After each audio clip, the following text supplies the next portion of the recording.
साथीहरु म चाहिँ आज घन्टी पार्टीलाई सम्मान गर्दैछु है। नयाँ पार्टी आयो भनेर 84 मा हाम्रो व्यापक उठ्छ के अहिलेसम्म जो जति नेताहरू आए हैन म राइका लाउन आएन के घन्टीमा चाहिँ किन आए त परिवर्तन चाहनको लागि हो मैले बुझ्नु भयो नि दाइ एकछिन है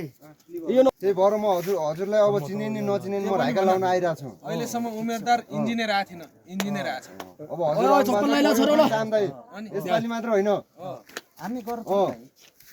फेरि लड आउने बस्ने हैन त्यस्तो हामी त कनेक्सन भइहाल्छ नि यस्तो हो बर्दर 84 मा सबैजना हैन तिमीहरू जस्ता हामीहरू जस्तै नै उठ्ने हुन्छ हैन आफै स्थानीय तहदेखि भ्रष्टाचार निर्मूल हुन्छ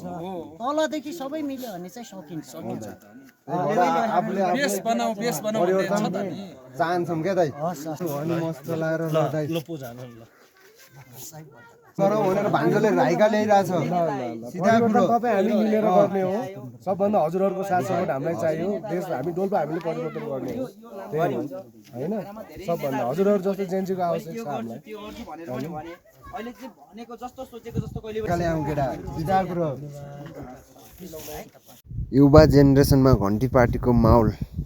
धेरै त छैन हैन साथीहरु यतिको चाहिँ ठिकै हो भन्नुपर्छ के हामीले चाहिँ हैन हेर्नु न जेन्जी युवा केटाहरु मस्त लाएर भाषण सुन्नको लागि आइराखन् के